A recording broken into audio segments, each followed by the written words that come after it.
So let's read this together, and then I'm going to just share some things with us about breath. So, breath, and you can read it with me. I revitalize myself with every breath I take. I sit up straight with my spine erect but relaxed. I take a deep breath, inhaling fully, holding for a moment. So let's do that. And then just hold for a moment. And then exhaling slowly and completely. I feel the energy my breath brings to every cell and molecule of my being. Inhale, hold, exhale.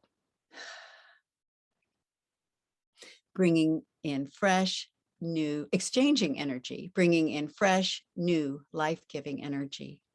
Letting go of what is old and used.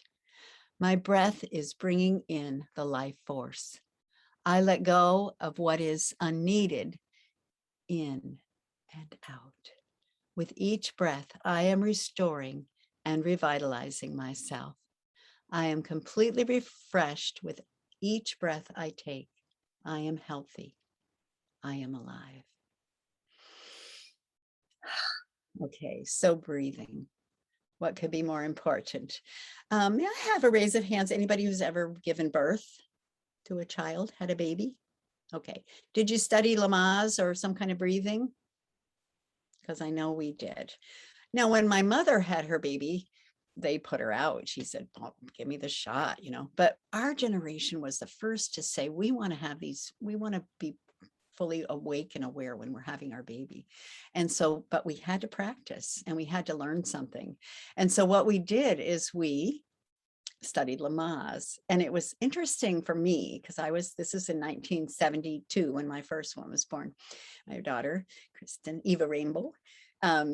Anyway, I was also getting into yoga, and so we were learning about breath, and we were learning about meditation, and we were learning about Kundalini breath.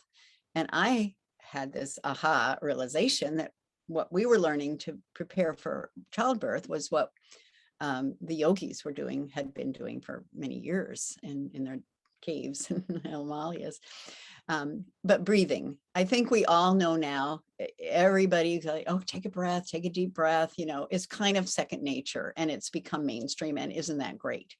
But I think what's really good is to practice it. And this is the other thing, is practice makes perfect. So they don't say just suddenly do your breathing when you're in the middle of labor. They say, and when I say labor, it could also be pain, extreme pain, or extreme stress. It's the same thing. When you're in the middle of it, you don't remember to breathe. Maybe somebody might remind you, but it's still hard. So I highly, highly recommend including a breath practice, a breathing practice in your daily, whatever you do, meditation or yoga or anything, but to really learn how to breathe fully and deeply. And so basically it's just that same thing where you're, I know there's a lot of things where you can do counting and you can breathe in this many and that many. And I think that can get a little bit confusing. There's things where you hold one side of your nose and another. That could get confusing. What I recommend is just staying really simple, keeping it really simple. And so you know that breath is the breathing in fully and deeply. And here's the other thing, is we typically don't take a full deep breath. We're breathing about 30% of our lung capacity. So basically we're maybe 30% of our health, 30% of our lifespan. I don't know, but if we're not fully breathing. And then the other interesting thing I discovered is that the word for prana, and you've all heard that, prana in yoga, prana is the life force. And prana also in Sanskrit, it means breath. So prana, you're breathing in the life force. Without breath, we can live without food, we can live without water, we can live in a little shelter, but if we can't breathe, we don't continue to live. So breath is life. And so we want to really have a good breathing practice. So I really recommend, let's just do this together, really kind of relax, but I'm just going to lead you through it real simply. And it's just breathing in, and say, if you want to do a little counting, you could breathe into 4, hold for 8, exhale for 8, and hold for another 4. So it's kind of breathing in, breathe in faster, hold a little bit, and then breathe out very slowly, and then hold just a little bit on the exhale, and then it'll come again. So let's just try that. Breathing in deeply. Hold just a moment. And exhale. And hold. Breathe in again. Hold. And exhale slowly through your mouth. It's okay. And then hold. And so what we're doing is just practicing. So when the time comes and you really need to de-stress, then you have this. It's a habit. It's just a good habit. So it was interesting, you said Lamaze, during I did do Lamaze, but during, I studied Dick Grantley Reed's method of childbirth without fear. And what I was able to glean from the book, this is years ago, was just total relaxation and breath. It just was it was just breathing. It wasn't even like counting or focusing, because that kind of was counterintuitive. And but like you said, it was a practice. I practiced through the whole pregnancy, through all of them, through all the pregnancies. That it was like a marathon. Like I was preparing for some very strenuous, hard, possibly dangerous situations, as close to the line between life and death as you can come. And it took practice. And I remember I practiced the entire 9 months. So when the moment came and you felt like it was taking hold, it was easy.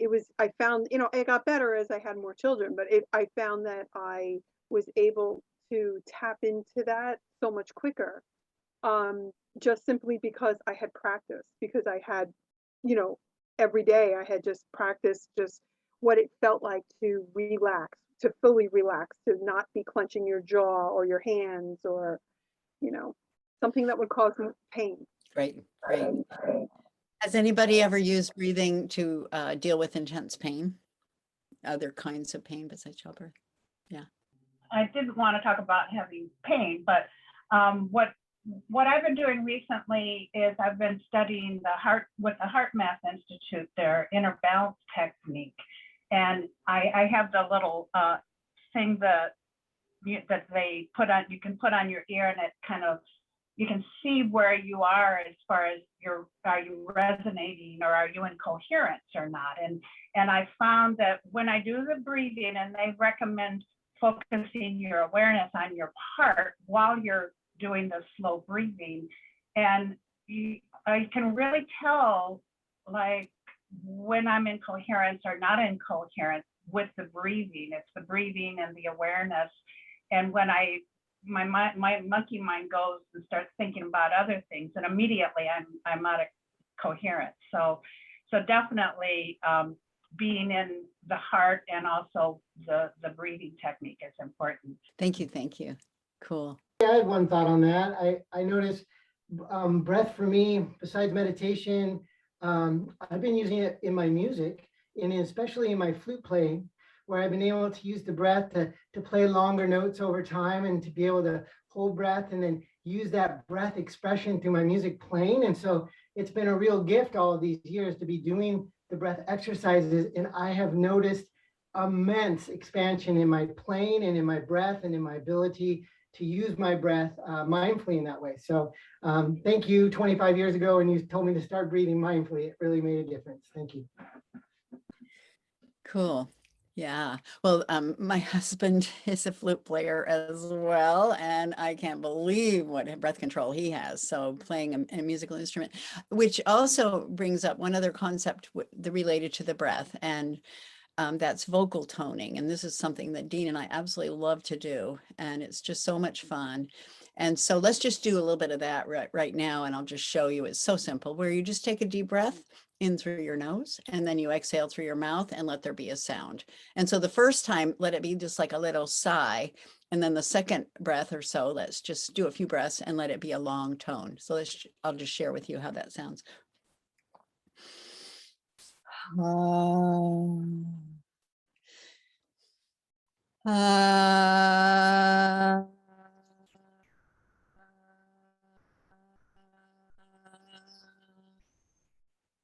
So you can do it too. Go ahead and just take a deep breath and let a sound out.